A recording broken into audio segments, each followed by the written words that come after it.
I'm here with Sam Waxman. Hi, Sam. How are you? I'm great, thank you. Always love to get the chance to be part of such an important organization that you started how many years ago? More than 45. More than 45 years ago. What was the initial day that made you say, I got to do this? Opportunity. Opportunity. It came to me. Opportunity to help others. Oh, that's for sure. That's my passion. That's my mission. I'm a doctor. And you have maintained that, and the organization, the Sam Waxman Cancer Research Foundation, has raised a lot of money, has new discoveries that have helped people with cancer, and you always have a great crowd of supporters. You want to thank them, don't you? Pardon me? You want to thank those people that... I always want to thank them. And by giving of themselves, they get more back. And I always tell them that. We all get our turn to deal with cancer one way or another, and this is the way of playing it forward. And so every time someone comes and gets involved, makes a contribution, I think they'll walk away a better person. All right, Sam, you got a lot of people to meet. Thanks so much. Thank you. I'm Mark Fettig, President and Chief Operating Officer of Jockey International.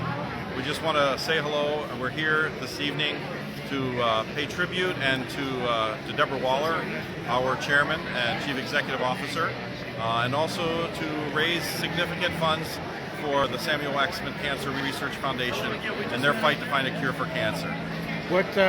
Why this particular nonprofit? Well, as you know, Deborah and Jockey are all about serving families, and most every family at some time or another is touched by cancer, and we couldn't be more excited and honored to be able to support the tremendous work of the foundation. You know, I'll just add a few things just for because I've had some experience with Jockey International, that right. Underwear, if you don't mind me using that word. No, underwear, for okay. 145 years, family owned. All right, so I'll say why I say that. So when I was at Channel 13, we did a show called The Sporting Life. The host of The Sporting Life is a guy named Jim Palmer. All right? Yes, Jim Palmer. Famous for baseball, more famous for jockey underwear.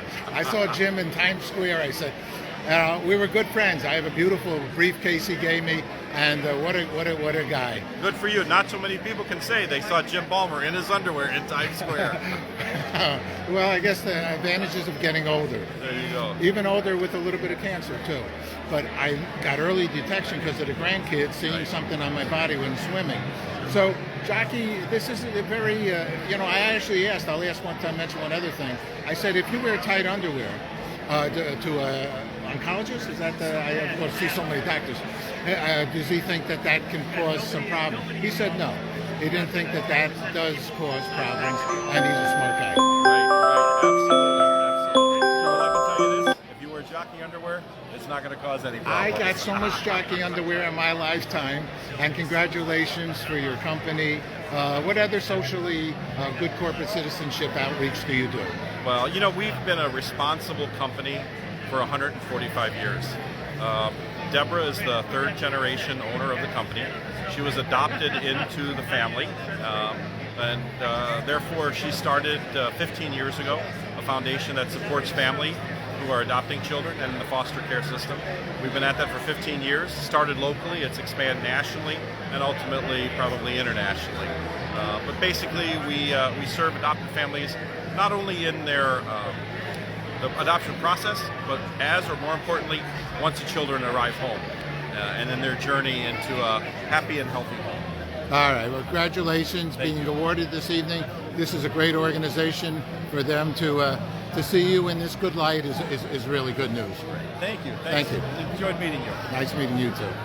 Okay, I'm here with Michael Nirenberg. Hi, how are you? Good, how are you? All right, chairing this event here for the Samuel Waxman Cancer Research Foundation. We've been doing this for many, many years. Always a pleasure and an honor to speak to Michael. So tell us about this year. So this is, I believe it's our 25th. We advertise it as our 24th, but 24, 25, 20, or 30, it's such an important cause. As you think about our lives and as we all get older, and cancer affects not only, all of us as we get older, but also affects friends and family that are younger, there's never a doubt in my mind how important the work that this organization does to try to help, find either cures or treatments to better help humanity and people, and quite frankly all of us. Past year, has been kind of a tough one, quite frankly, in our world. Obviously COVID has taken a toll on society, but when I think about friends and really close friends and colleagues that we lost this year, who I'll mention in my opening remarks, it's been a very tough year. Lost a good friend of ours that was 41 years old to colon cancer, and I'm going to talk about 5 folks tonight. So really, really sad, but the work is so important. And I'm thrilled to be able to do this. It would never happen without the support of all of our family and friends who come out each and every year to give away some money and make a donation to such a very important cause. When you look at the video tonight, there's some really good optimism around certain types of treatments for lung cancer. And one of the things we'll feature tonight is just a great short segment about that. We have world-class physicians, we have world-class scientists, and one of the quotes that I took from the video, obviously I've seen it before it came out, is that the scientists who are truly doing the hard work, there's so much failure. They keep coming back for more to try to figure out the right thing, the right drug, and the right way to try to cure cancer. So, on behalf of myself and everybody here tonight and our organization, I thank you.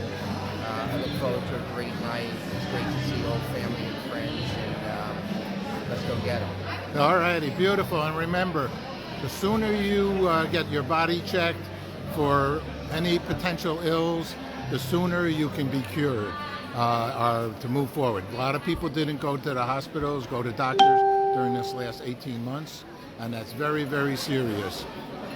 18 months of not getting your breast checked it can be a real problem, or any other part, right? Go get Michael? a physical. Go get checked out. Beautiful. That's the key. Thanks, Michael. Thank you. I'm here with Chris Reggie. Hey, Chris, how are you? God, I mean, could not be better right now. Good to see you again as well, by the way. Always good to see you, and here at the Samuel Waxman Cancer Foundation for research. And so each time we've done this, a little more money in the till, let's call it, to do some good work. And you've been a great spokesman and a great master of ceremonies. Thank you. you. Keep it going. I love this family. I love Dr. Samuel, and of course Mary and his wife, and everybody with your whole organization. Because the one thing that we constantly echo with this research foundation is collaboration. So not only do we collaborate by helping to raise money for this foundation, because it goes to so many great, brilliant doctors and scientists all around the world, but the inroads that they're making in the cancer game is incredible. We have a huge announcement tonight, which we cannot wait to make later on the stage. But with every dollar raised, it's we're one day closer to curing this evil scourge. Yeah, they're optimistic. They're positive. They Totally. always continue to say and bring in such wise scientists and researchers. Well, again, because it's not just a couple of doctors here and there. Like I said, collaboration is key, and it's the best doctors all around the world working with one another, and that didn't always happen. It's a very egocentric game 20 years ago, where it was a couple of people here wanted to figure out this, and a couple of people there wanted to do their own thing. Dr. Waxman was instrumental in getting all doctors to kind of open their books and all work together. That's the key to this research foundation, is the collaboration aspect. And technology now has also made it a little simpler for somebody to see what someone else is doing and share what they're doing. Without a doubt. Live. Exactly. You got so many brilliant people out there. You want to share your information, and the digital age has made it that much easier. And luckily, Dr. Waxman has been in the game so long, and he knows so much and so many people that it's incredible to see what they do each and every year.